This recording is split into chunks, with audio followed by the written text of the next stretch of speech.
Hello, everyone, and welcome back to the podcast. If you're learning English and sometimes feel confused, frustrated, or even a little embarrassed when speaking, you're definitely in the right place. Yes, welcome. And today we're talking about something that almost every English learner experiences at some point. Maybe this has happened to you. You watch movies in English and you understand most of the story. You listen to podcasts in English while cooking, cleaning, walking your dog, or pretending to work. You read articles, messages, maybe even books in English. And you feel pretty confident. You think, wow, my English is getting really good. But then someone asks you a simple question in English. Something like, so what did you do this weekend? And suddenly your brain shuts down like an old computer. Loading. Loading? Still loading. Your brain is searching for words like Google with bad internet. You know the words. You know the grammar. You've seen this exact sentence before. But your brain suddenly says, sorry, English.exe has stopped working. Meanwhile, the other person is just standing there smiling politely. And inside your head, there is chaos. You think, okay, weekend, past tense, what did I do? Relax, relaxed, relaxing, relax head. Wait, that's not a word. Finally, you say something like, weekend good. Which technically communicates something.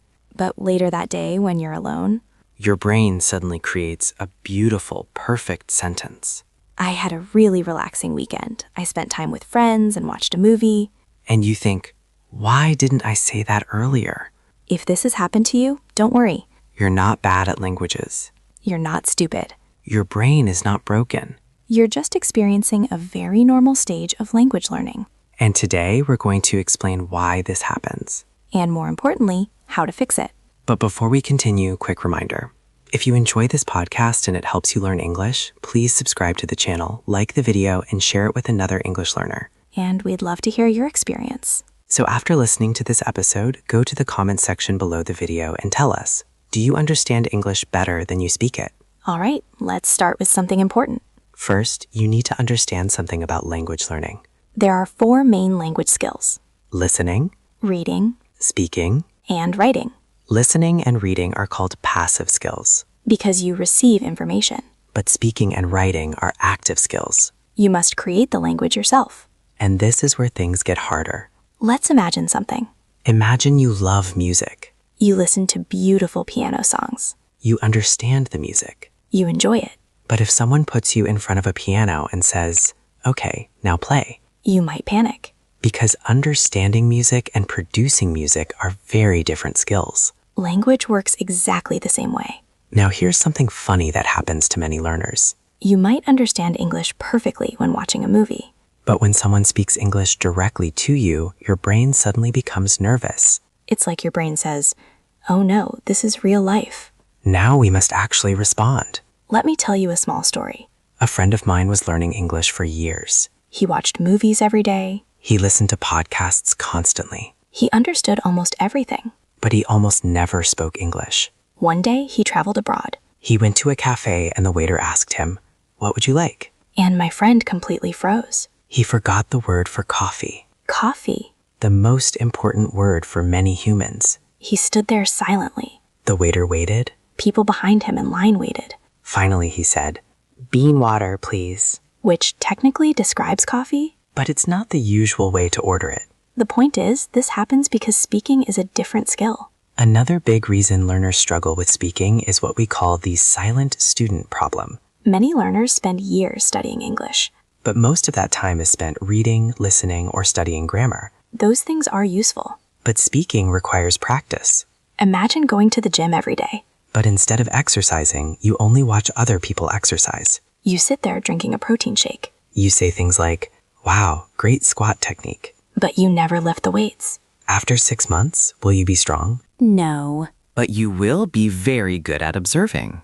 Another big obstacle is fear. Many learners are afraid of making mistakes. They worry about grammar. They worry about pronunciation. They worry people will laugh. But here's a secret. Native speakers make mistakes all the time. Sometimes they start a sentence and then completely change it in the middle. Sometimes they forget words too. And sometimes they say things like, thing, that thing, the thing for opening the bottle, the opener thing. Language is messy. Communication is not about perfection. Another funny problem many learners experience is translation. Your brain first creates a sentence in your native language. Then it tries to translate every word. Your brain becomes like a slow translator app. Imagine trying to translate a joke during a conversation. By the time you finish translating it, Everyone has already changed the topic. now let's talk about something called automaticity.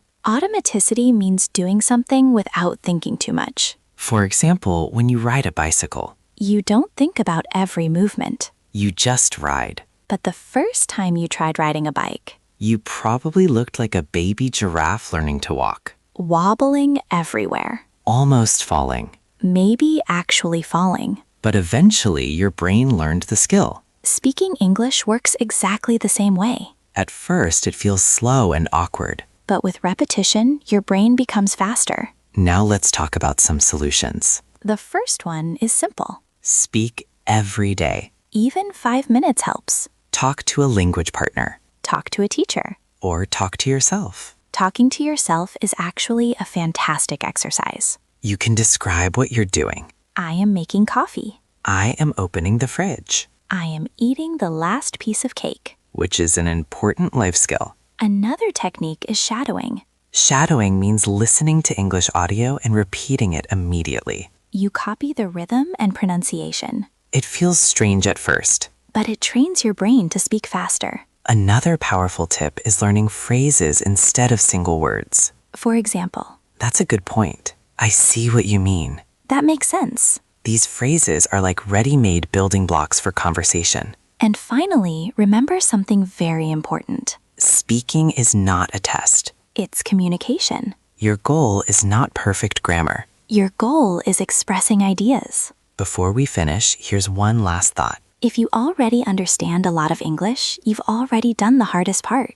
Your brain already built the system.